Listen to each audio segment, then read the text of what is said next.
What if the thing you've been blaming on age isn't actually your brain slowing down? What if your brain is simply playing by a different set of rules? If you were born before 1985, you grew up in a world without smartphones constantly buzzing in your pocket, without endless short videos competing for your attention, and without instant answers to every question. You learned to remember phone numbers, navigate without GPS, wait for information, and solve problems before Google could do it for you. And those experiences may have shaped the way your brain processes information today. Maybe you've noticed little changes. You walk into a room and forget why you're there. A name gets stuck on the tip of your tongue. You read something and realize you have to go back because your mind wandered. Then comes that uncomfortable thought, is this just aging? But here's the part most people never hear, the aging brain isn't simply a weaker version of a younger brain. Some abilities may take longer, while experience, knowledge, judgment, and pattern recognition can become remarkably powerful. The problem is that modern life can make those strengths harder to access. And there's another issue hiding in plain sight. Poor sleep, constant digital stimulation, inactivity, chronic stress, and an unhealthy lifestyle can all interfere with attention, memory, mood, and overall well-being. That means someone may spend years thinking, my brain isn't what it used to be, when the real opportunity is to change the environment that brain is working in. Through better sleep, physical exercise, nutrition, mindfulness, stress reduction, social connection, and continuous learning, there are practical ways to support mental health and healthy aging without chasing miracle cures. In this video, the goal isn't to convince anyone that aging doesn't matter, it's to show what actually matters more than people realize. They'll discover why their brain may process information differently, how constant digital stimulation can drain attention, why sleep becomes increasingly important, how muscle and movement connect to brain health, and how learning can keep the brain adaptable for years to come. And by the end, they may look at that occasional senior moment very differently, because getting older doesn't necessarily mean losing your edge, sometimes it means learning how to use your brain in a smarter way. Getting older doesn't automatically mean the brain is becoming slower or less capable. In many cases, it simply means the brain has learned to process information through a different route.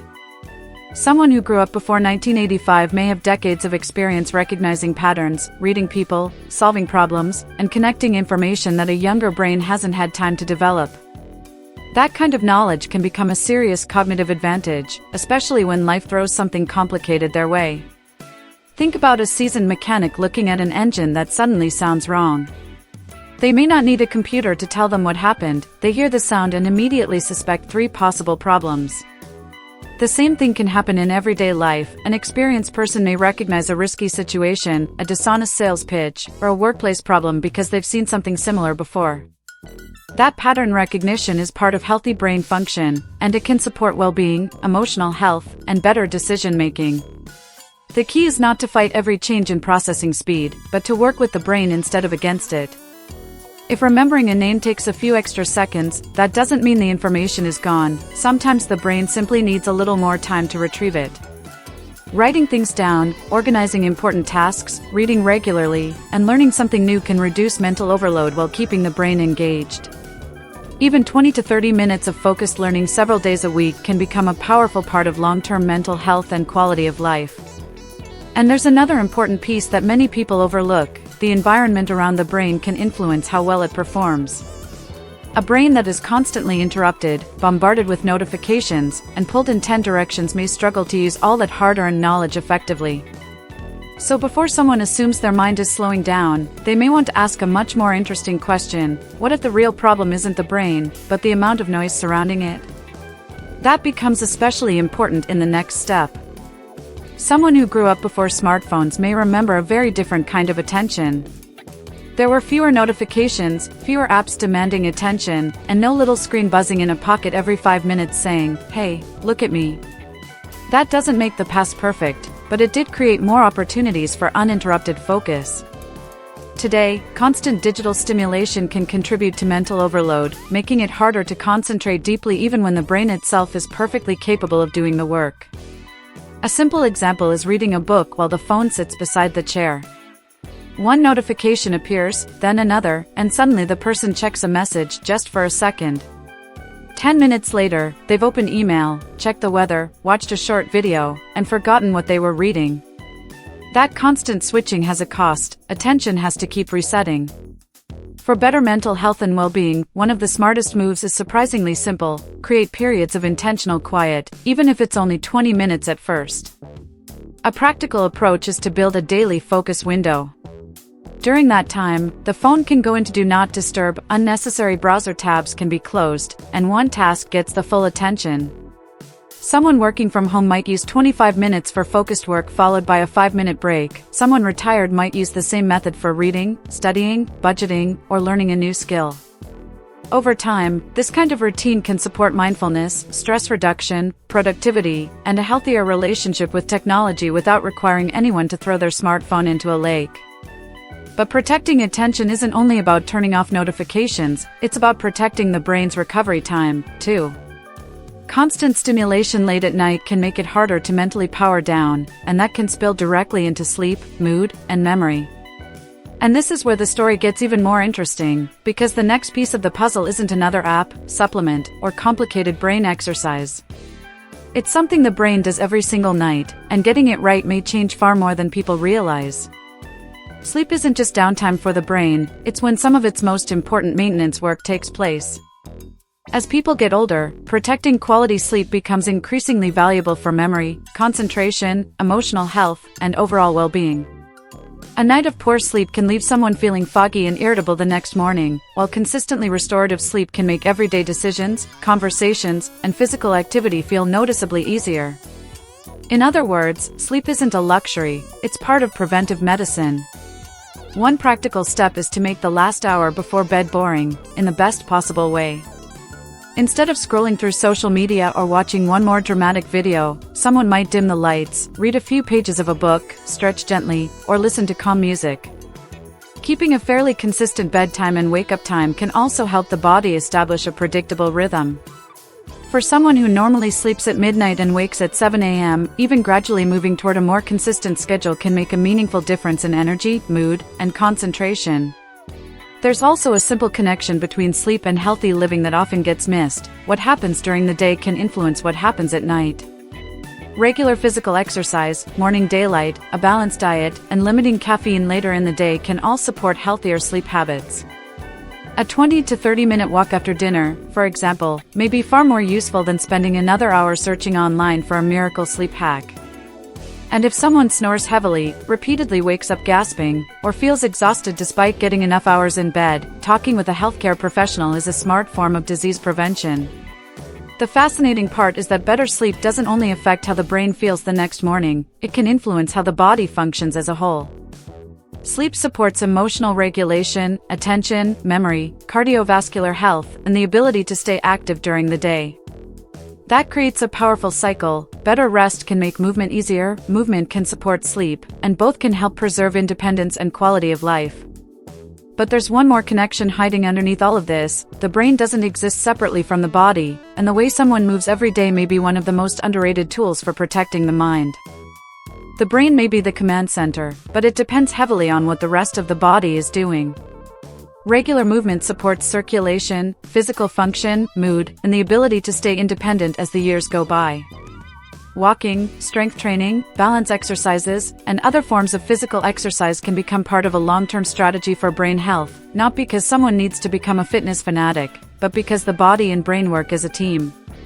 Even modest activity can be a powerful investment in quality of life. A practical starting point doesn't require an expensive gym membership or fancy equipment. Someone who has been mostly sedentary could begin with a 10-minute walk after breakfast and another 10 minutes after dinner, gradually building toward about 150 minutes of moderate activity per week. Adding simple strength exercises 2 or 3 times a week, such as chair squats, wall push-ups, or resistance band movements, can help maintain muscle and physical independence. For someone in their 60s, 70s, or beyond, being able to climb stairs, carry groceries, or get up from a chair without struggling isn't just about fitness, it's freedom. There's another reason movement deserves serious attention. Physical activity can support cardiovascular health, and cardiovascular health is closely tied to brain health. Better circulation means the brain is supplied with the oxygen and nutrients it needs to function properly. Regular exercise is also associated with benefits for mood, stress reduction, sleep, and cognitive function. So when someone takes a brisk 25-minute walk instead of sitting on the couch all afternoon, they aren't simply burning calories, they're giving their entire system a reason to keep working efficiently. And this is where the bigger picture starts coming together. A person doesn't need to run marathons, follow extreme diets, or spend hours doing complicated brain games to support healthy aging. A balanced diet, regular movement, good sleep, social connection, and consistent self-care can work together in surprisingly powerful ways. But there's still one piece that may be the most encouraging of all: the brain isn't a finished product. Even decades into adulthood, it can still adapt, learn, and build new pathways, and the next step shows how to put that ability to work. One of the biggest mistakes people make about aging is assuming the brain has a deadline.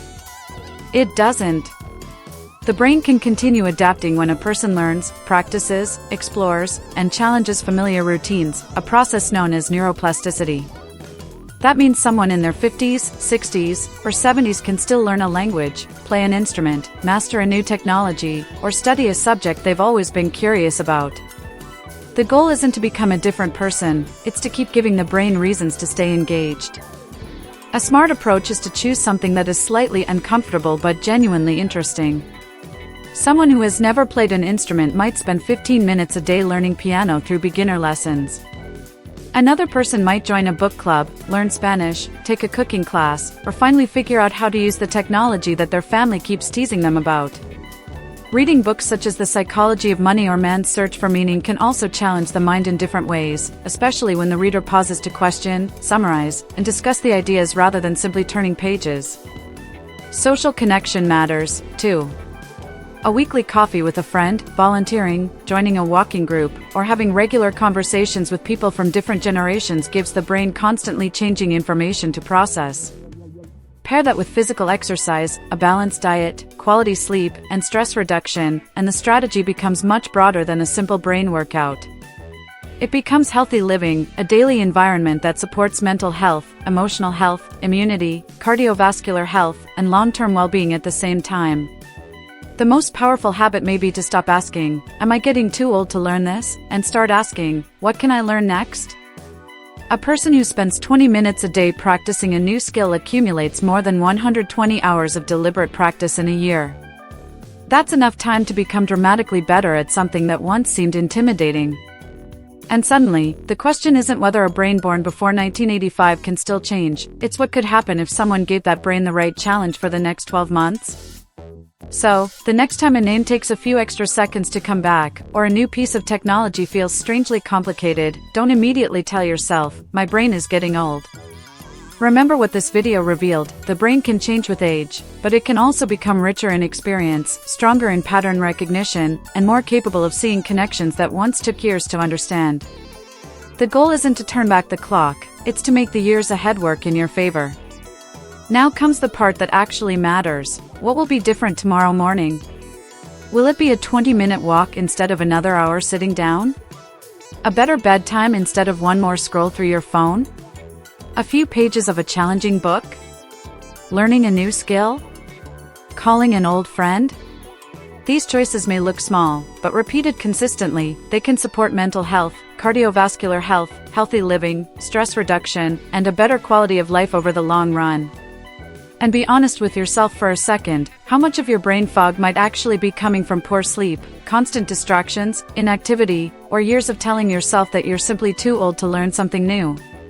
What would happen if that belief changed? What if the next chapter of life wasn't about protecting what the brain used to do, but actively training it for what it can still do? So start small, stay consistent, and give your brain something worth adapting to. Protect your sleep, move your body, eat a balanced diet, challenge your mind, stay socially connected, and make self-care part of the routine, not something saved for when everything else is finished. And if this video changed the way you think about aging, hit that subscribe button and turn on notifications so you don't miss more practical health insights that could help transform the way you live, think, and feel for years to come. Because your age may be part of your story, but it doesn't have to decide what your brain does next.